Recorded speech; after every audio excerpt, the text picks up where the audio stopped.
¿Quién era de verdad Juan el Bautista? Los secretos del hombre más misterioso de la Biblia. En el noreste de Jordania existe un sitio arqueológico llamado Al-Maktas, en la ribera oriental del río Jordán. Este lugar es venerado desde tiempos bizantinos, como el lugar en el que Jesús de Nazaret fue bautizado por Juan el Bautista. Los papas Juan Pablo II, Benedicto XVI y Francisco han visitado el lugar. Juan el Bautista, canonizado como San Juan Bautista, fue un profeta judío del primer siglo de la Era Común, una figura destacada de los Evangelios, cuya historicidad resultó avalada por el historiador judeo-romano Flavio Josefo. Pero, ¿por qué hay una religión actualmente que tiene 200.000 creyentes que rechaza completamente a Jesús, pero venera a Juan el Bautista como su máximo profeta? Y esta religión tiene 2000 años de antigüedad. Juan es famoso principalmente por dos motivos: por haber bautizado a Jesús y por la horrenda muerte que sufrió tras ser decapitado por orden del tetrarca Herodes Antipas, quien de esta manera satisfizo una petición de su esposa Herodías y su hijastra Salomé. Pero en la vida del Bautista hubo muchos otros sucesos, comenzando por un periodo en el que bautizaba al margen de Jesús, lo que ha llevado a pensar que pudieron haber sido rivales. Otra hipótesis sostiene que Jesús fue más bien un discípulo de Juan. ¿Quién fue en realidad Juan el Bautista? ¿Por qué la cabeza de Juan el Bautista está en Francia, su mano en 4 países y sus huesos en Bulgaria? ¿Por qué Juan el Bautista aparece con alas y a veces con 2 cabezas en unas representaciones iconográficas? Antes de meternos a fondo, no te olvides de suscribirte a nuestro canal y activar las notificaciones para mantenerte al día con nuestras actualizaciones.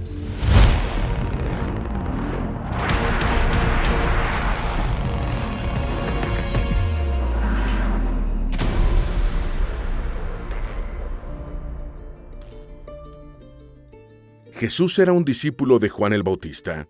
Varios historiadores antiguos y contemporáneos consideran que Jesús fue un seguidor e incluso un discípulo de Juan el Bautista, pero a simple vista el asunto no está claro.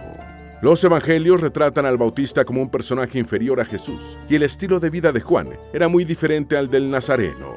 Ciertas coincidencias entre Juan y Jesús han alimentado la versión de una posible relación maestro-alumno entre ambos. Los dos fueron vistos como figuras rebeldes o anti-establishment, y enseñaban con parábolas y dichos a menudo concisos. Según las Escrituras, ambos compartieron el mismo mensaje escatológico sobre la necesidad del arrepentimiento por la cercanía del reino de Dios, y ofrecieron el perdón de los pecados. Según una versión, el movimiento de Juan era conocido como el Camino, una expresión también utilizada por Jesús. Sin embargo, muchos estudiosos no consideran suficientes estos argumentos para sostener categóricamente que entre Juan y Jesús hubo una relación maestro-discípulo. Indican que las coincidencias señaladas pueden haber sido comunes entre varios judíos del siglo I, sin necesidad de haber tenido una relación personal. ¿Por qué es tan importante Juan el Bautista para los primeros cristianos? El nombre del Bautista aparece en el prólogo del Evangelio de Juan, antes de que se mencione a Jesús. Entre las expresiones atribuidas a Jesús, Mateo 11:11 señala que dijo: «De cierto os digo, entre los que nacen de mujer, no se ha levantado otro mayor que Juan el Bautista». Lucas 7:28 coincide con Mateo, presentando al Bautista como el mayor profeta que ha existido según Jesús. Marcos 11 vincula la autoridad de Jesús con la de Juan. Junto con el bautismo de Jesús, estos ejemplos ilustran la relevancia que, según los evangelios, tuvo Juan el Bautista, que se reflejó en su consideración como personaje esencial del cristianismo primitivo. Aparte del cristianismo, el Bautista es un personaje de alta importancia en otras denominaciones religiosas, como el Islam, el mandeísmo, el drusismo y el bahaísmo. El pueblo druso cree en profetas como Adán, Noé, Abraham, Sara, Jacob, Moisés, Salomón, Juan el Bautista, Jesús y Mahoma. La tradición drusa venera también a Al-Qidr, al que identifican como Elías, renacido como Juan el Bautista y San Jorge. ¿Quién fue Juan Bautista y cómo fue su muerte? De acuerdo con los evangelios, Juan el Bautista fue un predicador judío activo en el área del río Jordán a principios del primer siglo de la Era Común. Es mencionado por el historiador judeo-romano del siglo I, Flavio Josefo. Algunos eruditos creen que Juan pertenecía a los esenios, una secta semiascética y mesiánica judía que practicaba el bautismo ritual. Según el Nuevo Testamento, Juan anticipaba una figura mesiánica superior a él, siendo considerado un precursor de Jesús. Utilizaba el bautismo como el elemento central de su movimiento, y la mayoría de los estudiosos bíblicos coinciden en que bautizó a Jesús. Los textos neotestamentarios señalan que alrededor del año 30, Juan el Bautista reprendió a Herodes Antipas, gobernador de Galilea y Perea, por haberse divorciado de su esposa para casarse ilegalmente con Herodías. El tetrarca respondió encarcelando y después condenando a muerte al Bautista por decapitación. En antigüedades judías, Josefo consigna que Juan el Bautista fue ejecutado en la fortaleza de Macareo por orden de Herodes Antipas. El nombre de Salomé no está en la Biblia. Curiosamente, el nombre de Salomé, personaje involucrado en la ejecución de Juan el Bautista, no aparece en la Biblia, sino que es mencionado por Josefo en su libro Antigüedades Judías. Salomé era hija de Herodías e hijastra de Herodes. Su historia es referida en Mateo 14 y Marcos 6, evangelios en los que resultó identificada simplemente como la hija de Herodías. Los evangelistas empiezan relatando cómo Juan el Bautista fue arrestado por Herodes, tras afirmar que el matrimonio del gobernante con Herodías era ilícito. Herodes quiere matar a Juan, pero le teme por su popularidad.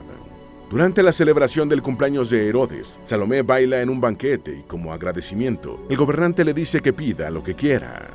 La hija de Herodías consulta a su madre y ésta le dice que pida la cabeza de Juan el Bautista. En la narración de Mateo, Herodías pide la cabeza en bandeja y en la de Marcos. La alusión a la bandeja corresponde a la hijastra de Herodes, quien concede el deseo a las dos mujeres. ¿Quién es Juan el Bautista para los mandeístas? Juan el Bautista es considerado por el grupo religioso de los mandeístas o mandeos como su mayor profeta. El mandeísmo se suele referir a él como Juan, hijo de Zacarías. El profeta desempeña un rol esencial en los textos religiosos mandeístas, como el Ejinsa Raba y el libro mandeo de Juan. Los mandeos creen que descienden directamente de los discípulos de Juan, aunque remontan su religión a Adán. Según los mandeos, Juan fue un gran maestro y un renovador de la fe que perteneció a la secta judía de los nazarenos. El profeta es referido como un mensajero de la luz y la verdad, poseedor del conocimiento espiritual de la manda y del poder de la curación. Los mandeos creen que Juan estaba casado con una mujer de nombre Ánjar y tuvo hijos. Otra mujer llamada Enisbai o Isabel es mencionada como su madre. Los textos mandeístas evidencian que los primeros mandeos seguidores de Juan le eran extremadamente leales y lo consideraban un reformador profético de la antigua tradición mandea israelita. Varios eruditos creen que es probable que los mandeos tengan un vínculo histórico con los primeros discípulos de Juan. ¿Cuál es el verdadero origen de los mandeístas?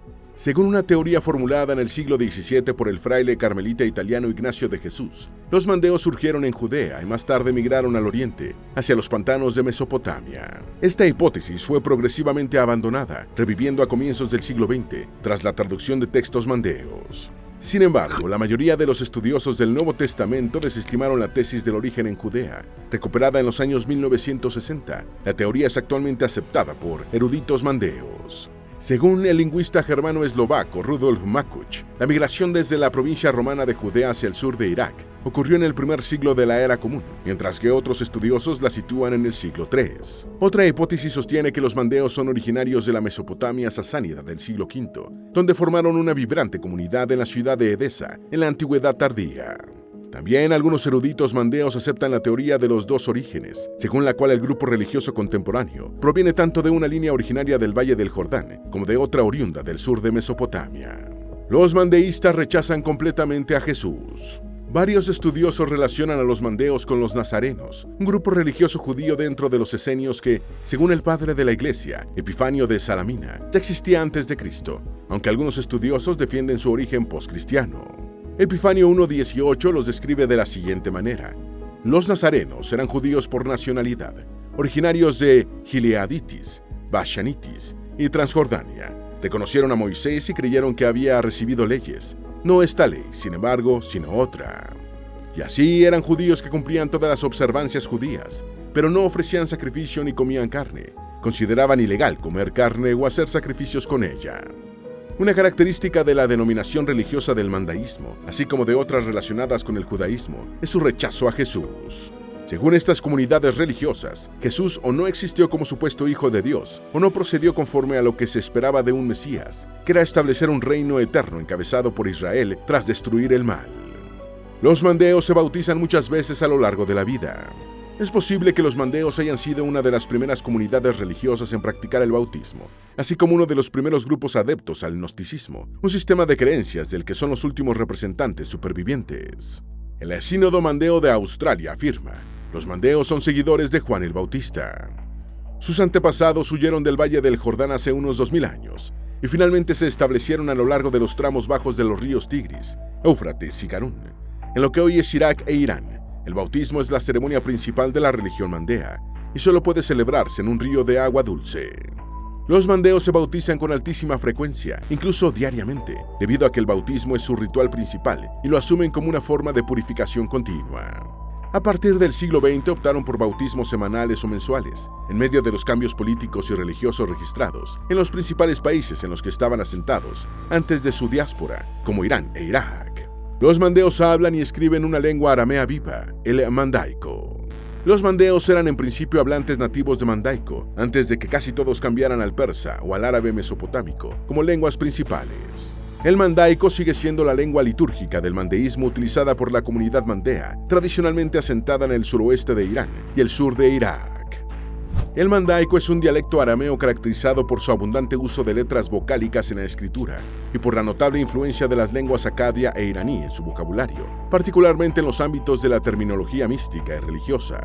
Presenta también influencias del arameo judío palestino, el arameo samaritano, el parto, el griego, el latín y el hebreo. El mandaico clásico sigue siendo utilizado por los sacerdotes mandeos en sus ceremonias litúrgicas. Su descendiente moderno es conocido como neomandaico, hablado por un pequeño grupo de mandeos alrededor de las ciudades iraníes de Ahvaz y Khorramshahr, en la provincia de Juzestán, en el sur de Irán. El mandaico es igualmente utilizado en los ritos litúrgicos de los mandeos de la diáspora, localizados principalmente en Suecia, Australia y los Estados Unidos. ¿Qué es el libro de Juan? El libro de Juan es un texto sagrado escrito en arameo mandaico, cuya autoría los mandeos atribuyen a su profeta Juan el Bautista. Contiene narraciones de la vida y milagros de Juan, así como varias conversaciones controversiales con Jesús.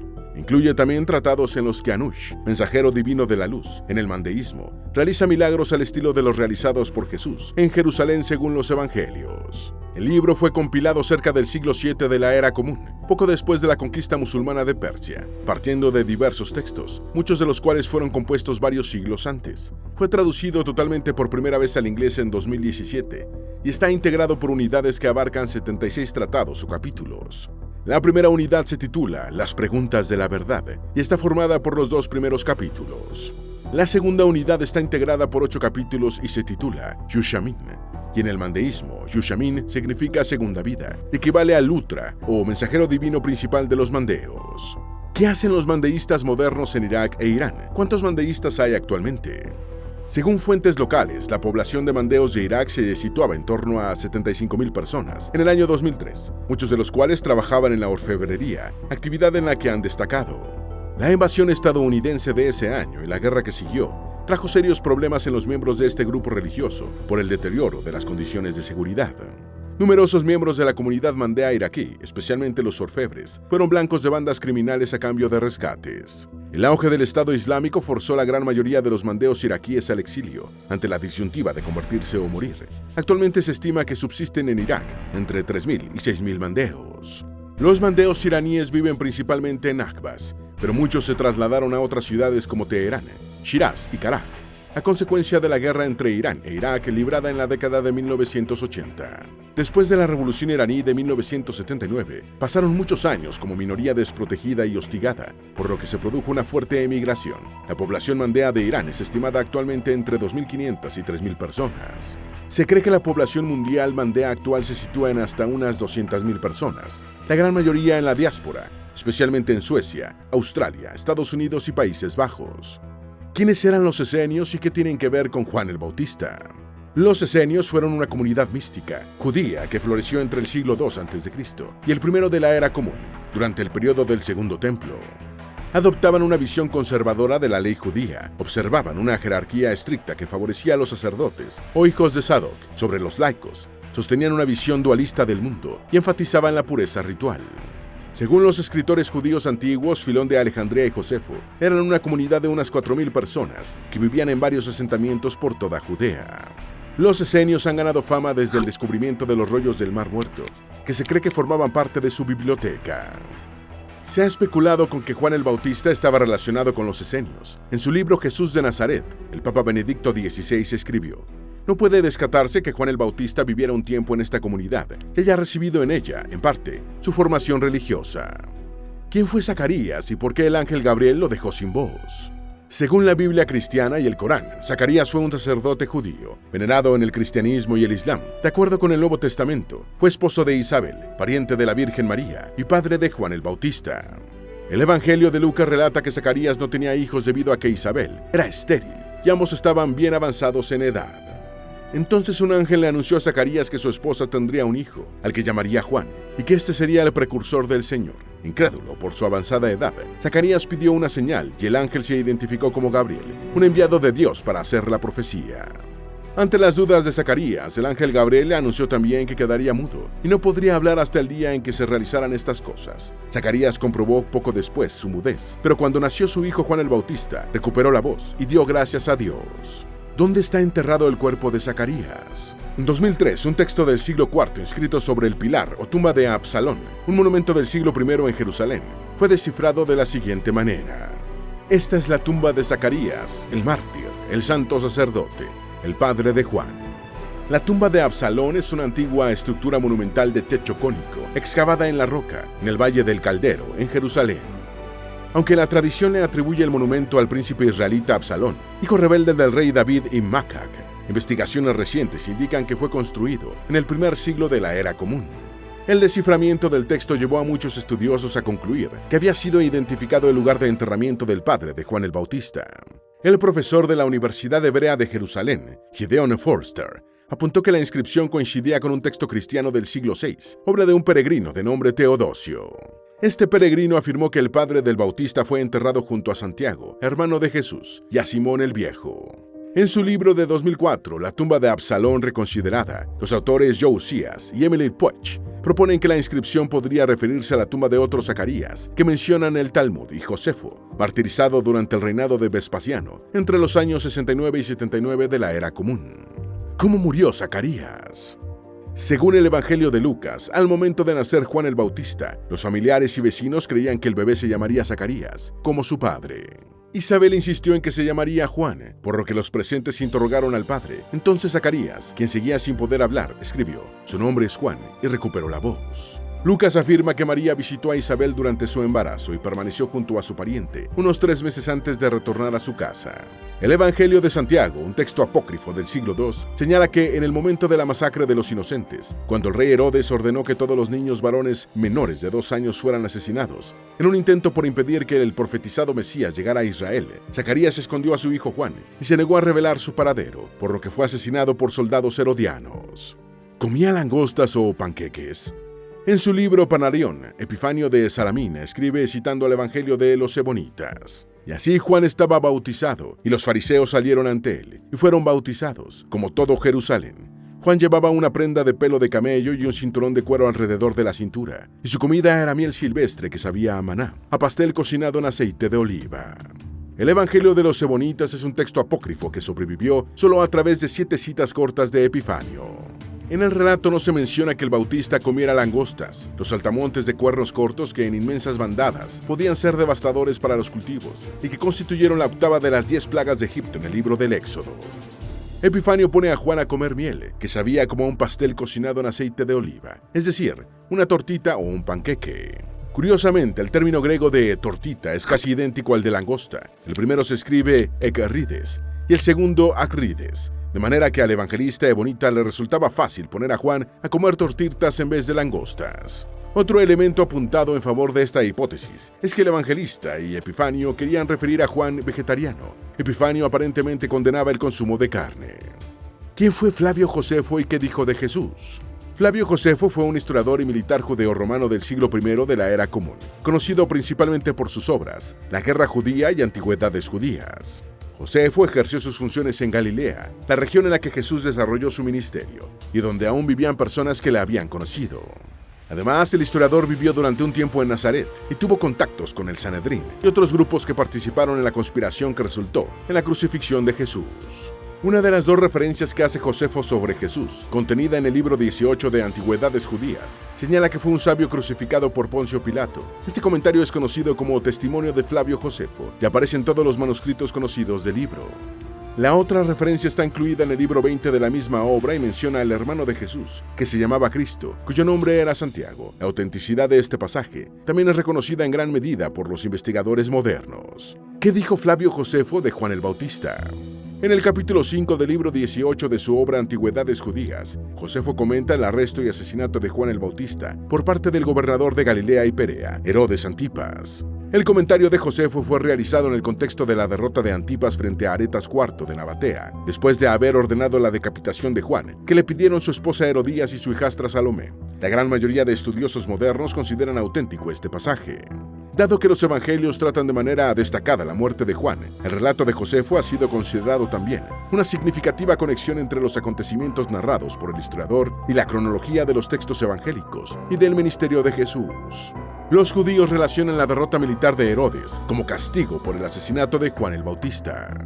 Herodes Antipas gobernó Galilea y Perea entre los años 4 a.C.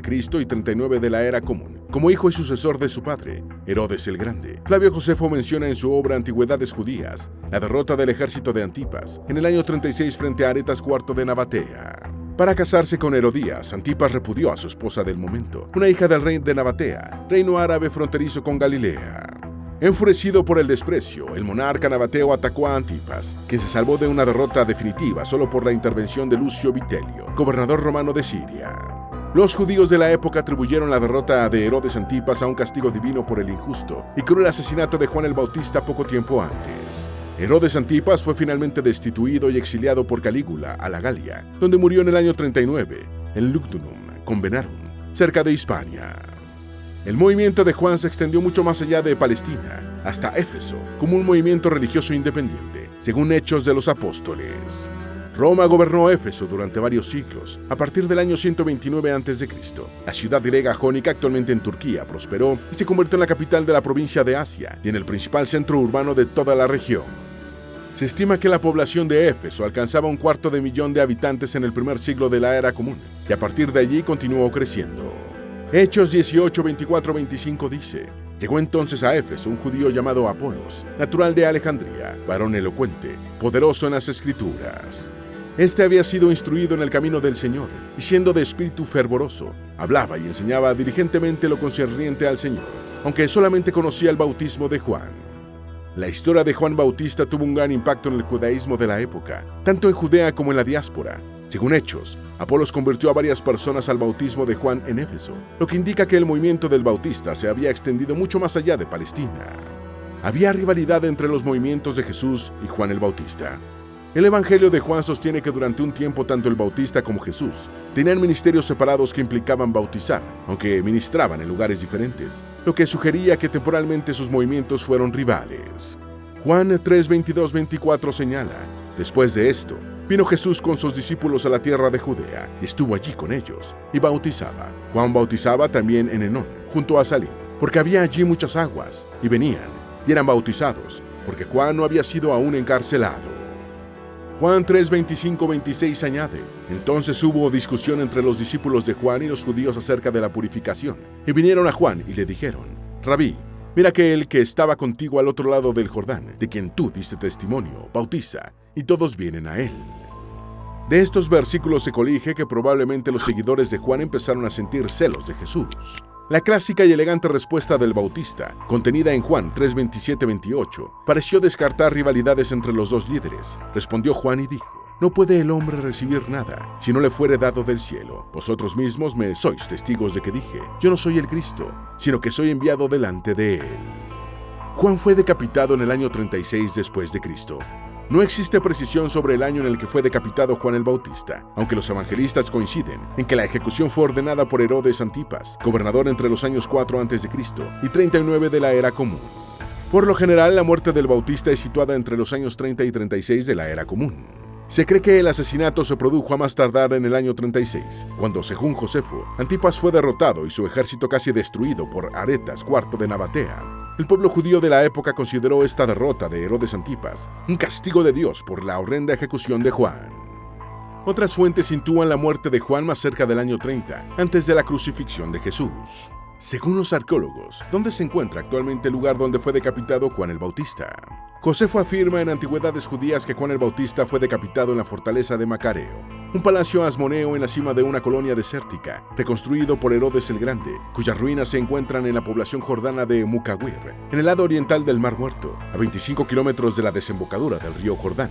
Juan estuvo unos 2 años prisionero en Macareo antes de su ejecución. El arqueólogo Boros Giosso, director de las excavaciones de Macareo desde 2009, escribió: podemos identificar el lugar exacto de la fiesta donde Salomé bailó, en referencia al evento que condujo a la decapitación de Juan en medio de la celebración del cumpleaños de Herodes Antipas. Según Gioso, Macareo era más que una simple fortaleza militar, y las amplias renovaciones realizadas por el padre de Herodes Antipas convirtieron el centro originalmente defensivo en un lujoso palacio que más tarde fue el escenario de la fiesta de cumpleaños herodiana referida en los evangelios, en el contexto del asesinato del Bautista. ¿Dónde se encuentra actualmente la cabeza de Juan el Bautista? Siguiendo a Josefo, los historiadores medievales Simeón Metafrastés y Nicéforo Xanatopoulos afirmaron que, tras la decapitación de Juan, Herodías ordenó enterrar la cabeza del Bautista en la fortaleza de Macareo. Otras versiones señalan que la cabeza fue sepultada en el palacio de Herodes en Jerusalén, donde fue encontrada en el siglo IV durante el reinado del emperador romano Constantino y llevada en secreto a la ciudad fenicia de Emesa. En la Baja Edad Media circulaba un rumor de que el cráneo de Juan estaba en poder de los caballeros templarios, quienes le rendían veneración. Otro relato medieval señala que durante el saqueo cruzado de Constantinopla en 1204, el canónigo francés Gualo de Sarton encontró un cráneo parcial conservado dentro de una bola de cristal, que se creía eran huesos de la cabeza del Bautista. Esta creencia dio origen a la construcción de la Catedral de Amiens, para venerar las supuestas reliquias bautistas. ¿Dónde se encuentra la mano derecha de Juan el Bautista? De acuerdo con una antigua tradición cristiana, el cuerpo de Juan el Bautista, sin la cabeza, fue enterrado en la población de Sebastia, actualmente Cisjordania. Según algunas tradiciones, Lucas el Evangelista fue a Sebastia y tomó la mano derecha de Juan, la mano que bautizó a Jesús, y la llevó a Antioquía, su lugar de nacimiento, donde era venerada por sus supuestos poderes milagrosos. Se afirma que la reliquia era mostrada al público en la fiesta de la exaltación de la cruz. Después, a la mano derecha del Bautista se le atribuye un azaroso periplo, y varios lugares afirman poseerla. Entre estos sitios se encuentra el Palacio de Topkapi de Estambul, la Abadía francesa de Citag, el Monasterio Ortodoxo Montenegrino de Cetinje y la Catedral Italiana de Siena. Se descubrieron huesos que podrían ser de Juan el Bautista. Un nudillo de una mano derecha fechado por radiocarbono en el primer siglo de la Era Común por investigadores de la Universidad de Oxford ha sido señalado como una posible reliquia de Juan el Bautista. Los huesos fueron descubiertos por el arqueólogo Casimir Popkonas-Tatinov mientras excavaban el suelo de una iglesia de la isla búlgara de San Juan. Thomas Hickman, del equipo de Oxford, señaló: "Nos sorprendió que la datación por radiocarbono produjera esta edad tan temprana. Sospechábamos que los huesos podrían haber sido más recientes que esto, quizá del siglo III o IV. Sin embargo, el resultado del hueso metacarpiano de la mano es claramente consistente con alguien que vivió a principios del siglo I después de Cristo. Si esa persona era Juan el Bautista, es una pregunta que aún no podemos responder con certeza. ¿Por qué Juan el Bautista tiene alas en su representación ortodoxa? Juan el Bautista suele aparecer como un personaje alado en las representaciones artísticas de la religión ortodoxa. Esto se debe a que, aparte de haber bautizado a Jesús, Juan es considerado en el cristianismo el precursor de Cristo, y las alas simbolizan su condición de mensajero divino. La expresión mensajero divino proviene del término griego evangelos, del que se origina la palabra ángel. En el cristianismo, los ángeles son representados con alas, aunque esto no se basa en descripciones bíblicas, sino que es una tradición artística desde el siglo IV. Surge la pregunta de por qué, aparte de Juan, los demás profetas bíblicos no son representados con alas por los ortodoxos. Los intérpretes señalan que Juan es un caso excepcional tras Jesús afirmar, según los evangelios, que el Bautista era el máximo profeta. Aparece con dos cabezas. En algunos íconos, una tradición artística de la religión ortodoxa, Juan el Bautista no solo es representado al lado sino con dos cabezas, la que forma parte de su cuerpo y otra sostenida por las manos. Sobre esto se afirma que, como obras de arte, los íconos pueden ser simbólicos y no representar necesariamente una visión estricta de la realidad. En este sentido, el Juan con dos cabezas simboliza el martirio del Bautista, que murió decapitado. Para el Islam, ¿quién es Juan el Bautista? Juan el Bautista, llamado en el Islam Yahya ibn Zacarías, o Juan hijo de Zacarías, es uno de los profetas anteriores a Mahoma, venerado por los musulmanes. Según la religión islámica, Yahya era primo materno de Isa, nombre que recibe Jesús en el islamismo. Los musulmanes creen que Yahya fue uno de los testigos de la palabra de Dios y anunció la llegada del profeta Isa. Yahya, mencionado 5 veces en el Corán, es muy honrado tanto en el misticismo islámico como en el sufismo, principalmente por la descripción coránica de su bondad y castidad. El Corán destaca el don divino de sabiduría que Yahya adquirió en su juventud, así como sus paralelismos con Isa. Esperamos que este video te haya sido útil. Si tienes algo que agregar, por favor, compártelo con nosotros en la sección de comentarios. Dale me gusta a este video y envíale el enlace a tus familiares y a tus mejores amigos, para que también sepan más sobre quién era de verdad Juan el Bautista. Si eres nuevo en nuestro canal, no olvides suscribirte. No se te olvide seguirnos en todas nuestras redes sociales, que van a estar aquí abajo en la descripción. Recuerda, un pueblo que no conoce su historia está condenado a repetirla.